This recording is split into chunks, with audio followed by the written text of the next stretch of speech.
Assalamualaikum warahmatullahi wabarakatuh. Nama saya Muhammad Ashraf bin Muazlan dan kami dari tentangkan konsep manusia menurut Muhammad Iqbal. Jika hati anda tidak bermimpi, maka anda belum mengenal diri anda yang sejati. Berikut merupakan pernyataan yang diambil dari buku Muhammad Iqbal sendiri yang bertajuk Bang Idara, yang kita boleh ambil iktibar dan pengajaran. Nama saya Muhammad Syamim bin Abdul Karim, nombor matrik 122127. Kumpulan kami terdiri daripada 6 orang, 5 lelaki dan seorang perempuan. Yang pertama Muhammad Syamim bin Abdul Karim, yang kedua Muhammad Ashraf bin Muhammad Azlan, yang ketiga Ummul Najihah binti Muhammad Azmi, yang keempat Muhammad Nasrullah bin Zulkarnain, yang kelima Muhammad Adam Zafri bin Zuki, dan yang keenam Syahrul Mahizan Azli bin Mazlan. Pengenalan bagi kajian yang kami lakukan adalah manusia merupakan makhluk ciptaan Tuhan yang diciptakan di muka bumi ini dan merupakan satu-satunya makhluk yang memiliki kemampuan untuk berfikir. Inilah yang menentukan tanda hakikat yang mana makhluk lain seperti binatang tidak memilikinya. Misteri itu juga, manusia dilahirkan dengan memegang amanah Tuhan sehinggalah mereka mendapat gelaran khalifah di muka bumi ini. 3 persoalan kajian yang diperoleh daripada kajian kami ialah: yang pertama, siapakah Muhammad Iqbal? Yang kedua, apakah pandangan Muhammad Iqbal berkaitan dengan konsep manusia berdasarkan perspektif Islam? Dan yang ketiga, bagaimanakah cara pemikiran Muhammad Iqbal terhadap filsafat? Justru itu, terdapat 3 objektif kajian yang dikemukakan dalam kajian ini. Yang pertama, mengetahui latar belakang, kehidupan dan juga kerjaya Muhammad Iqbal. Yang kedua, mengkaji pandangan Muhammad Iqbal berkaitan dengan konsep manusia. Dan yang ketiga, menyelidiki cara pemikiran teologis Muhammad Iqbal. Skop kajian yang digunakan adalah berbentuk kualitatif, yang mana kami menggunakan internet dalam masa sawang untuk mencari maklumat. Dalam masa sawang juga merupakan medium utama untuk kami mencari maklumat tambahan. Justru itu, kajian ini juga tertumpu kepada konsep manusia. Kemudian kita beralih kepada poin seterusnya, iaitu soratan literatur, yang mana Muhammad Iqbal ni merupakan seorang ahli falsafah, penyair dan juga negarawan yang memainkan peranan penting dalam penubuhan Pakistan. Seterusnya, Muhammad Iqbal ni juga percaya kepada keupayaan individu untuk mencipta masyarakat, yang mana beliau sendiri berusaha untuk menyelaraskan teologi Islam dengan kemodenan. Justru itu, Muhammad Iqbal juga mempunyai penulisan puisi yang terkenal kerana kedalaman dan kerumitan puisinya yang berkaitan dengan iman, cinta dan juga keadaan manusia. Sebagai contoh, puisi yang ditulisnya adalah Asrar yang Akudi dan juga Zabur yang Ajam. Kemudian, metodologi kajian yang digunakan adalah merupakan kaedah kualitatif, yang mana kaedah ini berusaha untuk memberikan keterangan tentang sifat dan juga keadaan manusia menggunakan pandangan umum. Justru itu, kami menggunakan kaedah ini untuk mencari bahan kajian dengan lebih tepat dan teliti dengan menggunakan bahan rujukan secara dalam talian sebagai rujukan kami. Terusnya kita beralih kepada slide yang berikutnya, iaitu biografi Muhammad Iqbal, yang mana Muhammad Iqbal ni juga turut dikenali sebagai Allama Iqbal yang dilahirkan di Sialkot, Punjabi pada 9 November 1938. Beliau ni juga merupakan seorang penyair, ahli politik dan juga ahli falsafah yang hebat, yang diiktiraf dalam sejarah kerana pemikirannya yang cemerlang, terutama tentang kemerosotan dan kemajuan umat Islam yang mempunyai pengaruh terhadap gerakan reformasi dalam Islam. Beliau juga dianggap sebagai tokoh kesusasteraan Urdu yang paling penting dalam karya sastera yang ditulisnya. Karya sastera yang ditulisnya telah memberikan pengaruh yang besar dalam perselisihan budaya, sosial, agama dan juga politik. Dan akhir sekali, Muhammad Iqbal telah diberikan gelaran Sir oleh Raja George V pada tahun 1922. Baik, bismillahirrahmanirrahim. Sebelum tu saya perkenalkan diri saya. Saya Syahrul Mahizan Azli bin Mazlan, nombor matrik 1221246. Okey, baik, kita akan pergi kepada slide yang akan saya bentangkan berkenaan tentang tajuk kehidupan Muhammad Iqbal. Okey, kita akan baca dulu poin-poin yang ada dalam slide ini. Yang pertama, Muhammad Iqbal mendapat pendidikan di Kolej Kerajaan Lahore. Poin yang kedua, Muhammad Iqbal memperoleh ijazah dalam falsafah dari University of Cambridge dan berkelayakan sebagai barista di London dan turut menerima Doktor Falsafah dari University of Munich dari tahun 1905 hingga 1908. Beliau juga membuat tesis tentang perkembangan metafizik di Parsi. Okey, baik. Selepas Muhammad Iqbal dia menamatkan pengajian di Sialkot di Government College Lahore, Muhammad Iqbal dia berjaya mendapatkan ijazah dalam bidang sastra dan falsafah yang berkaitan pada tahun 1897. Kemudian daripada tahun 1905 sehingga 1908 beliau memperoleh ijazah kedoktoran di Munich, Jerman. Kemudian Muhammad Iqbal juga dia berjaya membuat tesis bertajuk Perkembangan Metafizik di Iran dan telah berjaya menamatkan pengajian dalam bidang undang-undang di Lincoln bertempat di Cambridge. Okey, baik, kita pergi kepada slide seterusnya berkenaan tentang kerjaya Muhammad Iqbal. Poin pertama, sekembali daripada Eropah, beliau mendapat pekerjaan dalam bidang undang-undang. Poin yang kedua, kemasyhurannya datang dari puisi, bahasa Parsi dan Urdu yang ditulisnya dalam gaya klasik. Poin yang ketiga, melalui puisi dan suasana persekitaran, puisinya menjadi terkenal. Okey, baik. Apabila Iqbal ni dia pulang daripada Eropah pada tahun 1908, Iqbal ni dia bekerja sebagai guru di Lahore dan bekerja sebagai peguam secara sambilan. Keupayaan Muhammad Iqbal untuk dalam bidang teori dan pemahaman tentang sejarah kebudayaan Islam, dia memberi kesan kepada Muhammad Iqbal untuk mempunyai kesedaran politik yang tinggi yang membolehkannya melihat realiti sebenar yang dialami oleh penduduk Islam di benua India. Walau bagaimanapun, pada tahun 1910, Iqbal mula memberikan perhatian yang serius terhadap pelbagai inisiatif yang dilakukan oleh Liga Muslim dan belum mengambil bahagian dalam mana-mana pertubuhan dan politik. Walau bagaimanapun, sejak tahun 1926, Iqbal yang bermula di Punjab secara proaktif dan mula berpolitik. Kemudian, orang ramai mengiktiraf Muhammad Iqbal ni sebagai individu yang mempunyai banyak dimensi. Dia juga seorang yang berkebolehan dalam bidang politik, bidang falsafah, bidang seni. Karya seni yang dilakukan oleh Muhammad Iqbal dia menunjukkan betapa pentingnya kesejahteraan Islam yang didasarkan pada tauhid. Terdapat banyak kesukaran yang dihadapi dan halangan yang menghalangnya daripada bertahan. Namun Muhammad Iqbal tetap dengan pendiriannya seperti I have no need of the year of today. I am the voice of the poet of tomorrow. Kemudian kita balik terhadap pandangan Muhammad Iqbal terhadap Islam itu sendiri. Dia dapat diringkaskan dalam beberapa poin. Yang pertama, beliau menggabungkan pelbagai ilmu, contohnya ilmu kalam dan ilmu falsafah sebagai dasar pemahaman ajaran Islam. Kedua, beliau menekankan pentingnya pembaharuan dalam Islam dan mengkritik penyelewengan agama demi politik dan duit. Yang ketiga, beliau mendorong dinamisme dan pergerakan umat Islam yang maju dan tidak terkebelakang. Yang keempat, beliau mementingkan nilai kerja dan jihad dalam kehidupan umat Islam. Yang kelima, menurut Iqbal, Islam mengajarkan pengertian dinamis dan usaha dan jangan pasrah.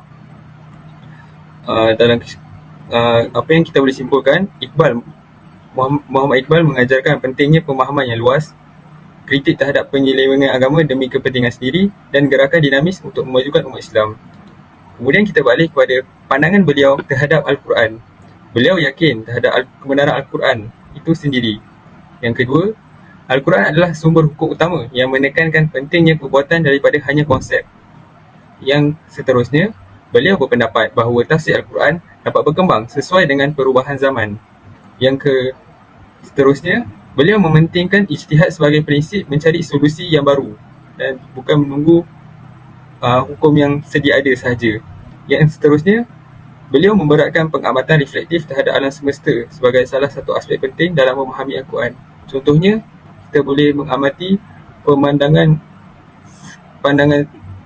alam semula jadi di sekitar kita untuk lebih memahami isi Al-Quran itu sendiri. Yang seterusnya, beliau menggalakkan umat Islam untuk menjadi dinamis dalam menghadapi kehidupan dengan mengambil nilai-nilai asas Al-Quran sebagai panduan. Yang terakhir, beliau merasakan ada dimensi dalam Al-Quran yang tetap dan tak dapat diubah mengikuti perubahan zaman. Contohnya ada hukum yang memang tetap dan tidak boleh diubah walaupun beredarnya zaman.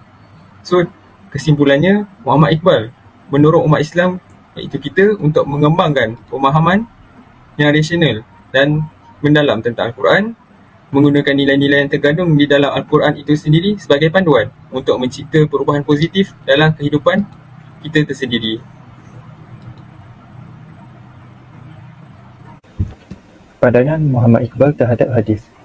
Muhammad Iqbal bersepakat dengan pendapat Shah Waliullah mengenai cara Nabi menyampaikan dakwah dengan memperhatikan kebiasaan dan adat istiadat kaum tersebut. Beliau menegaskan bahawa apa yang disampaikan Nabi kepada generasi pertama tidak harus dipandang sebagai tetap atau tekstual untuk generasi berikutnya yang mengalami perubahan dan dinamik. Iqbal mendorong seluruh umat manusia untuk bangkit dan tidak terjebak dalam situasi yang statik dan konservatif. Untuk pandangan Muhammad Iqbal terhadap ijtihad, Iqbal telah membahagi kualiti ijtihad ke dalam 3 tingkatan. Yang pertama, autoriti penuh dalam menentukan perundangan yang secara praktis hanya terbatas pada pendiri mazhab sahaja. Yang kedua, autoriti relatif yang hanya dilakukan dalam batas-batas tertentu dari satu mazhab. Dan yang ketiga, autoriti khusus yang berhubungan dengan penempatan hukum dalam kes-kes tertentu dengan tidak terikat pada ketentuan pendiri mazhab. Iqbal memberi perhatian pada tingkatan yang pertama sahaja. Menurut Iqbal, kemungkinan tingkatan ijtihad ini memang disepakati dan diterima oleh ulama ahli sunnah, tetapi dalam kenyataannya telah dinafikan sendiri sejak berdirinya mazhab-mazhab. Sebelum saya memberi penerangan, saya ingin memperkenalkan diri dahulu. Saya Muhammad Nasrullah bin Zulkarnain, nombor metrik 1221237. Okey, cara pemikiran teologis menurut Muhammad Iqbal. Okey, apa itu teologis? Okey, teologis itu merujuk kepada sifat ketuhanan. Ketika sains barat menolak kewujudan Tuhan, tetapi Iqbal tetap mempercayai bahawa Tuhan itu wujud. Iqbal mengembangkan konsep ketuhanan di mana manusia yang punya ego dalam kehidupan dunia dengan tetap berhubung dengan Tuhan. Iqbal menolak pandangan pasif tentang pengetahuan Tuhan dan menekankan bahawa Tuhan adalah kreatif, bebas dan terlibat dalam proses penciptaan dan perkembangan alam semesta. Ia menggunakan pengalaman perasaan untuk mengetahui kewujudan Tuhan dan ia melihat Al-Quran sebagai hasil dari gerak hati tersebut. Dalam pemikirannya, Iqbal juga menentang pandangan takdir yang menganggap bahawa segala sesuatu dalam alam semesta sudah ditakdir sebelumnya dan tidak dapat diubah. Ia menyatakan bahawa pandangan seperti itu menghilangkan kebebasan dan kreativiti Tuhan. Iqbal melihat penciptaan sebagai proses kreatif dan Tuhan terus terlibat dalam alam semesta secara aktif. Assalamualaikum warahmatullahi wabarakatuh. Nama saya Muhammad Adam Zafri bin Makzuki, nombor metrik 1221243. Dalam video ini saya akan membentangkan tentang konsep ego Muhammad Iqbal, iaitu yang pertama, makna ego. Makna ego qudi atau ego berasal dari bahasa Persia yang secara harfiahnya bererti kedirian, peribadi atau individu. Menurut Iqbal, ego merupakan suatu kesatuan yang nyata dan memiliki erti penting sebagai pusat dan landasan dari keseluruhan organisasi kehidupan manusia. Ego merupakan awal dan masalah dasar dalam pemikiran Iqbal. Menurut Iqbal, intuisi ego memungkinkan akses ke ranah metafizik. Seterusnya, saya juga akan menerangkan karakteristik ego menurut Muhammad Iqbal, iaitu karakter yang pertama ialah mempunyai sifat-sifat Tuhan. Karakteristik pertama yang dikemukakan oleh Iqbal ini adalah bahawa manusia yang memiliki kepribadian sempurna adalah mereka yang paling dekat dengan Tuhan. Kedekatan dengan Tuhan akan mempengaruhi perilaku individu tersebut dengan sifat-sifat Tuhan. Kemudian, karakter yang kedua ialah sebagai individu yang bebas dan kreatif. Menurut Iqbal, memiliki jiwa yang mandiri dan kebebasan yang bertanggungjawab adalah penting agar seseorang dapat meningkatkan kreativitinya secara optimal dan mengubah dunia menjadi lebih kreatif. Dan karakter yang terakhir ialah sebagai khalifah Tuhan di dunia, iaitu mereka harus mampu menjadi pembaharu yang mampu mengubah kondisi zaman dari kegelapan menjadi terang. Seterusnya saya akan menerangkan tentang tahap mencapai kesempurnaan ego, iaitu yang pertama, ketaatan terhadap ilahi. Iaitu ketaatan bisa membuat keterpaksaan menjadi kehendak yang bebas, dan manusia yang bebas bisa menundukkan alam semesta ini, namun ia mengikatkan dirinya dengan hukum. Yang kedua ialah penguasaan diri. Iqbal berpendapat bahawa penguasaan diri di sini adalah pengendalian diri tidak akan terrealisasikan kecuali dengan dihilangkannya ketakutan dan hawa nafsu. Dan tahap yang terakhir ialah perwakilan ilahi, iaitu wakil Tuhan merupakan khalifah Tuhan di muka bumi. Ia adalah mi'raj kehidupan rohania.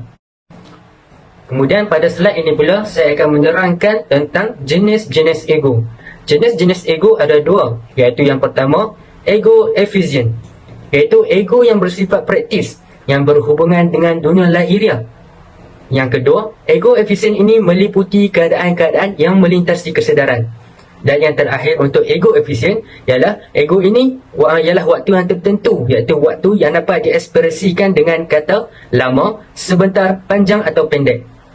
Dan jenis yang kedua ialah ego apresiatif, iaitu yang pertama, ego sebagai pusat pengalaman batin dan refleksi individu. Ego apresiatif menggabungkan berbagai kondisi dalam kesedaran. Menurut Iqbal, menyebut waktu yang dirasakan dengan ego ini sebagai waktu murni. Dalam waktu murni, masa lampau dan masa kini bergerak bersama. Masa depan hadir sebagai kemungkinan yang terbuka secara langsung. Kemudian, saya juga akan menerangkan tingkatan ego menurut Muhammad Iqbal. Tingkat yang pertama iaitu ego mutlak, iaitu Tuhan. Iaitu Iqbal meyakini Tuhan sebagai keindahan abadi yang ada tanpa tergantung pada sesuatu yang lain. Tuhan hadir di pelbagai tempat, iaitu di langit, bumi, matahari, bulan, bintang, embun tanah dan laut.